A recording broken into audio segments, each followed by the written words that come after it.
ছিলেন সংযুক্ত আরব আমিরাতের সাধারণ প্রবাসী, তবে এক লটারি কোটিপতি বানিয়ে দিয়েছেন দেশটিতে কর্মরত ৩৬ প্রবাসীকে।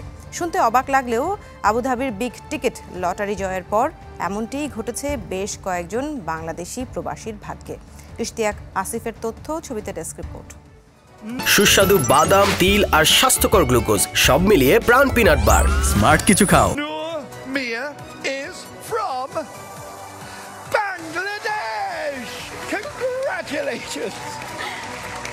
রাতারাতি কোটিপতি হওয়ার অবাস্তব স্বপ্নই যেন বাস্তব হলো সংযুক্ত আরব আমিরাতে কর্মরত ৩৬ বাংলাদেশির।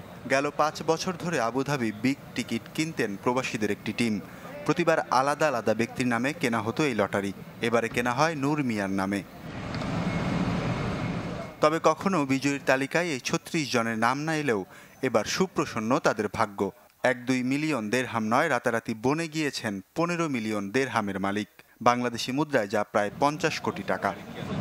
আমার নাম নূর মিয়া, আমার পিতার নাম শামসু মিয়া, আমি বাংলাদেশি। আমরা বিগ টিকিট ক্রয় করতেছি আজ থেকে ৫ বছর ধরে। এখন আমরা এই মাসে আমার নামটা দিয়ে বিগ টিকিট ক্রয় করার পর এখন আমার নামে মিলছে ১৫ মিলিয়ন। উনি একদম সহজ সরল একজন মানুষ, বলতেছে আমাকে একটা গুরুনি, মানে একজন ইংলিশ মেয়ে আর ছেলে আমাকে কল দিয়েছে। এখন কি বলছে আমি কিছু বুঝতে পারতেছি না। তখন সাথে সাথে আমি অনলাইনে ঢুকছি, দেখতেছি ওখানে নূর মিয়া শামসু। আমি ওকে বলতেছি ভাই খোদার কসম তুমি বিগ টিকিট পেয়ে গেছো, মানে আমরা সবাই বিগ টিকিট পেয়ে গেছি। এই প্রবাসীদের কেউ দেশটিতে সেলুন মালিক, কারো আছে রেস্টুরেন্ট। তবে ৩৬ প্রবাসীর বেশিরভাগই চাকরিজীবী ও দিনমজুর। প্রতিটি টিকিটের মূল্য ৫০০ দেরহাম। তবে ২টি টিকিট কিনলে ফ্রিতে পাওয়া যায় একটি। লটারি জয়ের পর সিদ্ধান্ত হয় কেনার সময় যে যত টাকা দিয়েছিলেন সে হিসেবেই বণ্টন করা হবে লটারির টাকা। ১ দিরহামের বিনিময়ে একজন পাবেন বাংলাদেশি মুদ্রায় প্রায় ৪,৬৫,০০০ টাকা।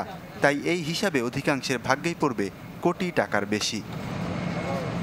৫০ দিরহাম হিসেবে আমি ক্যালকুলেটর মারলে আমি প্রায় ৭ লাখ দিরহামের মতো। ৭ লাখ দিরহাম অনুযায়ী বাংলাদেশি টাকায় হয় ২,৩০ প্লাস, এরকম ২,৩০ লাখ মতো।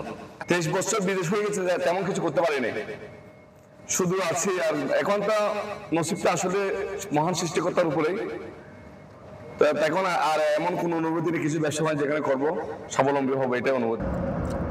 বিজয়ীরা জানান প্রাপ্ত এই অর্থ তারা কাজে লাগাতে চান নিজেদের প্রতিষ্ঠিত করতে। পাশাপাশি ইচ্ছে আছে মানুষের সহায়তায় এগিয়ে আসারও। Desk report, channel 24।